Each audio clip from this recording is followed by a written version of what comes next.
Hello and welcome back to the caves, everybody. Welcome back to Deep Rock Galactic, where today we're going to be talking about the newest reveals that just came out today. Technically, I got to see these yesterday. Thanks to the Ghost Ship guys for allowing me and a couple other creators to actually take a sneak peek of this a day early. I have been waiting for like a Season 6 for quite a while, and I haven't really been making all that much content about Deep Rock. So for this, we have Season 6, the Relics of Hoxxes, where this is going to be a treasure hunting themed season.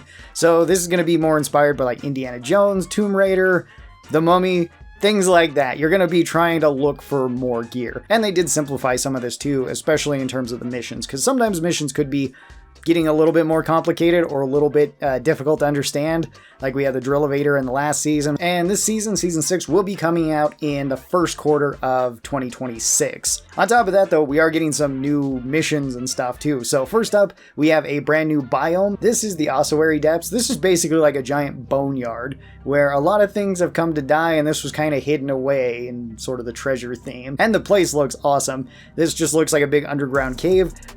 Sniz said that this looks very similar to like the cave from The Descent, which, yeah, it does. We just need a blood pit in here. And I mean, honestly, the core spawns could probably fill in for the other people that are in The Descent, so that would be fine. As you can see, we got a bunch of skeletons here, a bunch of stalactites, a bunch of stalagmites. I did ask Mike whether or not you could ping these. He didn't give me like a full answer right away, but hopefully we can. Hopefully we get something along the lines of, is that a stalactite or a stalagmite? Is it that it might fall down, or is that it holds tight? Something like that I think could kind of go well with the dwarves' voices here. The place looks awesome though. It's not nearly as like bright and colorful as most of the other biomes. They did that on purpose. This is more meant to be something similar to like salt pits or something kind of like the sand blast. It doesn't really function like either of those. It's not going to have all the same things in it, but you can kind of tell just by the structure of it where there's not as much like crazy stuff going on like there is in Azure Weld. This seems like it's going to be really cool. And I think it's going to be really cool to see the enemies climb down from these pillars as well.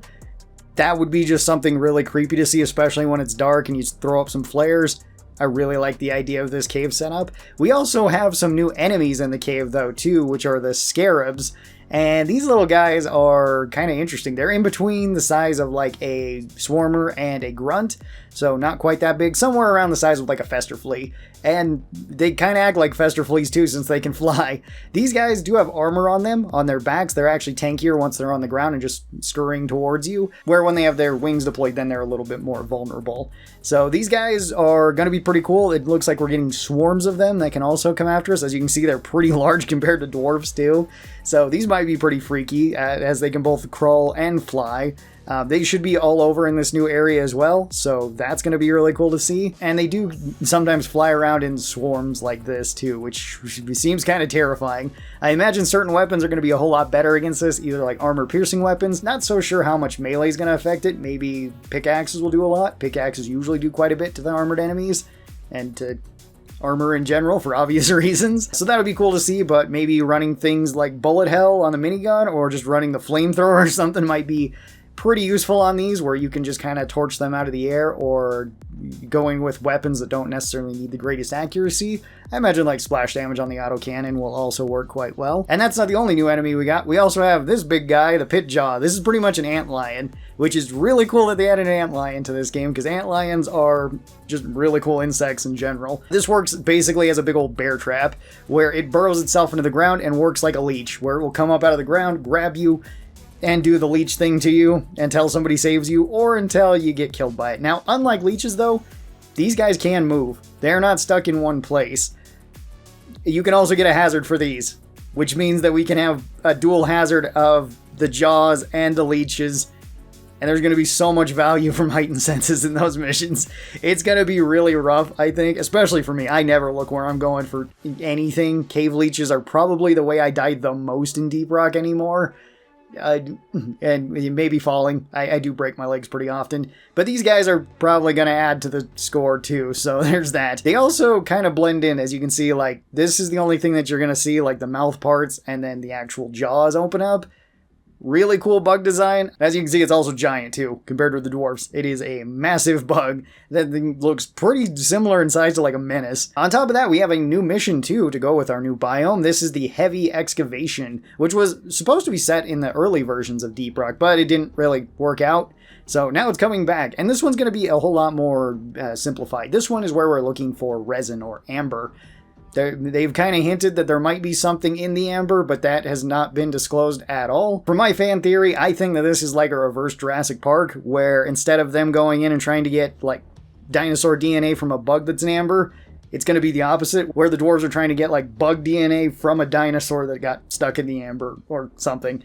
My theory, come up with your own though. Pretty much you got to find these big old rocks. There's nothing to indicate them other than you actually just seeing them, and then you have to dig them up. Similar to kind of like an aquaric mission, although this thing is substantially bigger than aquaric, as you can see. Once you do that, you can call in a pod that drops you the thrusters you're going to need, hook that sucker up to this, and then the lasers will do their job, cutting a hole in the ceiling and then launching this up into the air. You can ride this as well, they did say that. Also, they said that it has abducted Molly in some of their playtests too. I don't know if that's necessarily a good or a bad thing. Molly's tried to kill me on multiple occasions, so it might be okay depending on the mood that I'm feeling on a certain day. They did want to make this a lot more like streamlined than some of the other objectives we had, like Drill Evader. I think Mikkel made a really good point of just onboarding new players for Deep Rock and also for like Rogue Core, and that is that Deep Rock has some not really conventional mechanics, and that they want the game to be playable for everybody, you know? And then you can crank up the difficulty to be as hard as you would like it. Because, like, for me and a lot of the other content creators that play on, like, Hazard 4, Hazard 5, and then even crank those up higher with, like, the Haz 5 Plus or with mods to get them even crazier with swarms, make it even more difficult for us, that's not really indicative of, like, the regular player for Deep Rock. Because somebody just hopping into Deep Rock, yeah, you have to learn how to, like, mine stuff with the pickaxe, which isn't always like a normal thing in a lot of shooter games, and like throw out flares, which isn't a normal thing, but I wish it was a normal thing in a lot of other games, because I've tried to do it in a lot of games before, and there's so many games that would be enhanced just by having a flare button. I really like it. We also have a new season event, which is this guy right here. This isn't what he's going to look like. This is for the raid, where once you find this guy, then he's going to run away from you, and he's going to try to burrow his way. They also left sprinkles on the ground. They said they're not going to be adding that. Kind of a bummer. I think it's kind of cool that there are the sprinkles on the ground. I'm sure somebody's going to mod those in at some point or something. You follow the sprinkle trail, at least as it is right now. You actually try to find where this guy burrowed into the wall. Then you start digging in there, and then you can find these crystal shards here. You have to take these crystal shards. This is basically what you're going to be using for script for the battle pass that we get, or the performance pass. This isn't really... For anybody unaware, Deep Rock has the best battle pass. We'll talk about that here in a second once we actually go over it.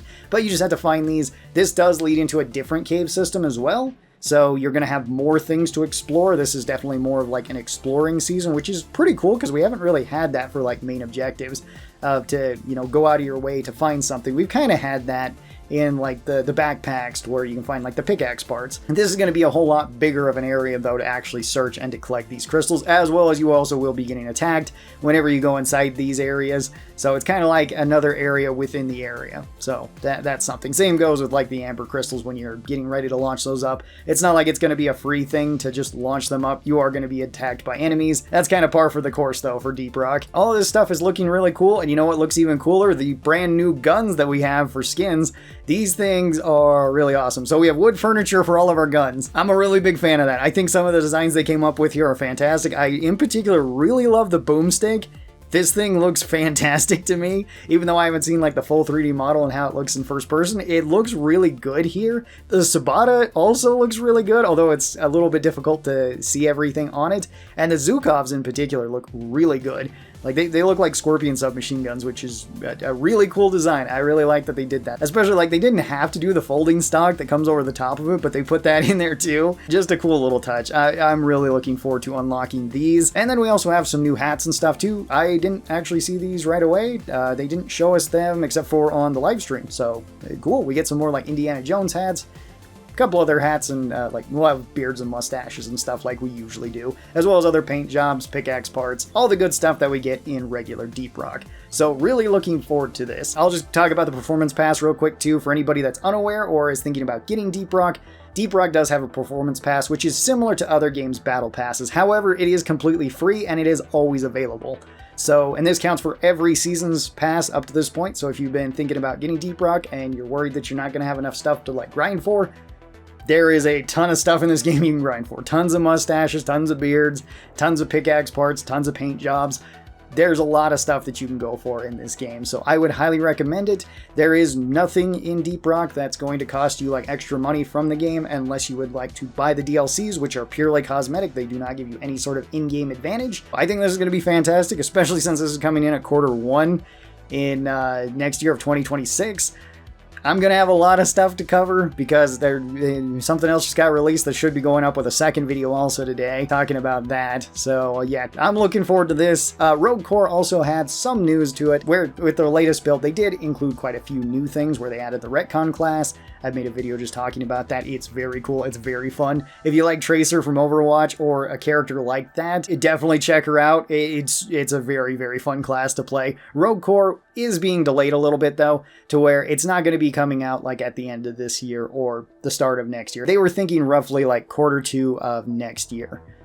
No hard date set for any of these things just yet. Things could, again, be delayed a little bit. You never know. 2026 should be a really good year for Deep Rock Galactic in general. I think Deep Rock Galactic Survivor either just went to mobile or it was announced that it was going to mobile. I can't remember too.